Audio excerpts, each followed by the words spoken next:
Good morning everyone. Deepti S के education hub channel पर आपका स्वागत है। पिछले वीडियो में हम प्रश्नावली 4.2 को कंप्लीट कर चुके हैं। आज हम प्रश्नावली 4.3 को हल करेंगे। द्विघाती सूत्र। किसी भी द्विघात समीकरण ax² + bx + c बराबर 0 के मूल -v ± √v² - 4ac/2a होते हैं और हम इसे ही द्विघाती सूत्र कहते हैं। यहाँ पर b² - 4ac को द्विघात समीकरण का विविक्त कर या डिस्क्रिमिनेंट कहते हैं। इसके लिए हमें 3 कंडीशन बनेंगी। फर्स्ट, यदि b² - 4ac is greater than 0, अर्थात b² - 4ac का मान यदि 0 से अधिक है तो हमें दो मूल प्राप्त होंगे और दोनों मूल वास्तविक होंगे तथा भिन्न मतलब अलग अलग होंगे। यदि b² - 4ac का मान 0 के बराबर प्राप्त होगा तो हमें दो मूल प्राप्त होंगे, दोनों मूल बराबर होंगे और वास्तविक होंगे। और यदि b² - 4ac का मान 0 से छोटा है अर्थात माइनस में है तो हमें समीकरण का कोई भी वास्तविक मूल प्राप्त नहीं होता है। क्वेश्चन दिया है, निम्न द्विघात समीकरण के मूलों की प्रकृति ज्ञात कीजिए। यदि मूलों का अस्तित्व दिया है तो मूल भी ज्ञात कीजिए।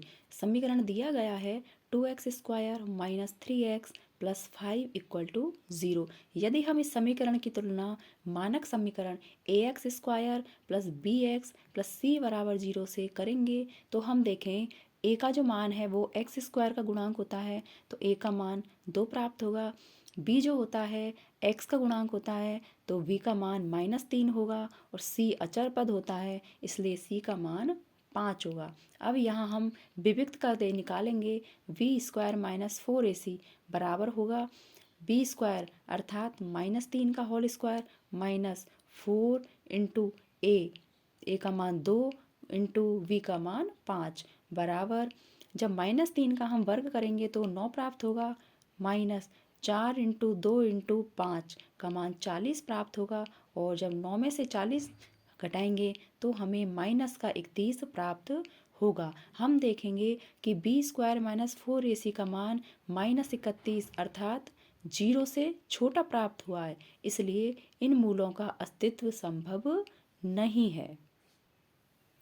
नेक्स्ट क्वेश्चन है 3x² - 4√3x + 4 बराबर 0। यहाँ हम देखेंगे b² - 4ac बराबर b का मान दिया हुआ है -4√3 तो -4√3 का होल स्क्वायर करेंगे -4 × a × c तो 4 × a का मान 3 और c का मान 4 बराबर प्राप्त होगा।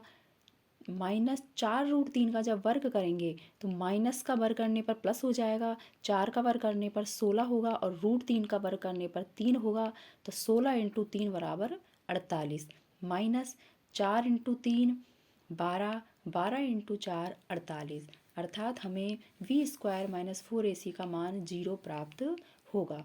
हम देखेंगे कि b² - 4ac का मान 0 प्राप्त है, इसलिए इस समीकरण के दो बराबर वास्तविक मूल प्राप्त होंगे। द्विघाती सूत्र से हमने देखा कि समीकरण के मूल ज्ञात करने का सूत्र -v ± √b² - 4ac/2a होता है। तो हम यहाँ मान रखेंगे b का मान है -4√3 प्लस माइनस हमने देखा कि v² - 4ac का मान 0 प्राप्त हुआ है, इसलिए हम इसकी जगह 0 रखेंगे बटा 2 × a का मान 3 है।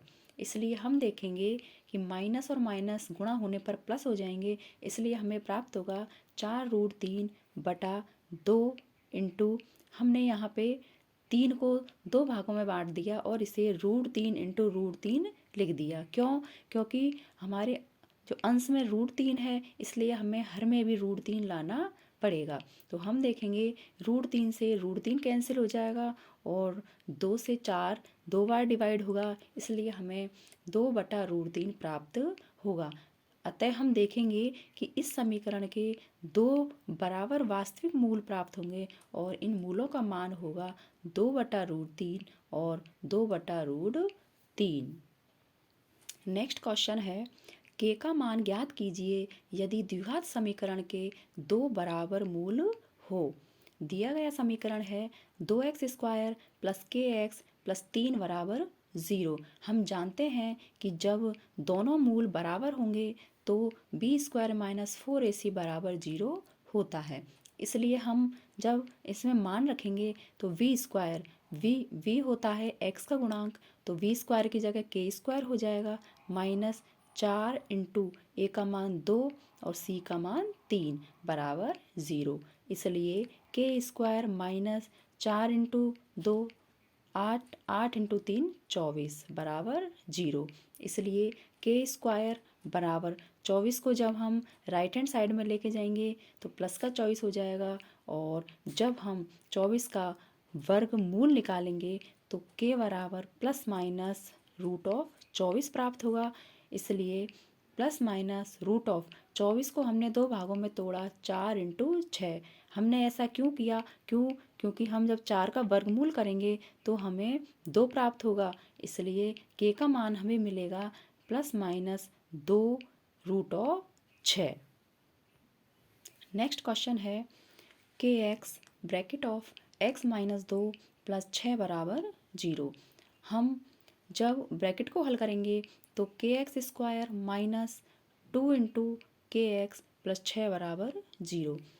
चूँकि हम जानते हैं कि b² माइनस 4ac बराबर 0 होगा जब समीकरण के दोनों बराबर मूल होंगे। इसलिए v का मान यहाँ दिया हुआ है -2k का b का मान दिया हुआ है -2k, a का मान दिया हुआ है k और c का मान दिया हुआ है 6। जब हम इसमें मान रखेंगे तो b² अर्थात -2k का वर्ग माइनस 4 इंटू a का मान k इंटू c का मान 6 बराबर 0।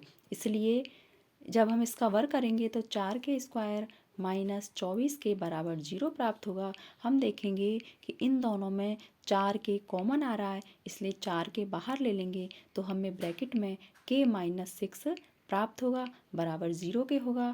इसलिए जब हम इन दोनों पदों को अलग अलग करेंगे तो 4k बराबर 0 प्राप्त होगा या फिर k माइनस 6 बराबर 0 प्राप्त होगा। इस 4 के बराबर 0 तो हम जानते हैं कि k का मान 0 नहीं हो सकता, इसलिए k का मान हमें 6 प्राप्त होगा। इस वीडियो में हम द्विघात समीकरण के बारे में पढ़ चुके हैं। कुछ प्रश्नों को हम नेक्स्ट वीडियो में हल करेंगे। यदि आपको हमारा चैनल अच्छा लगे तो इसे लाइक कीजिए, सब्सक्राइब कीजिए एंड शेयर कीजिए। मिलते हैं नेक्स्ट वीडियो में। Thank you.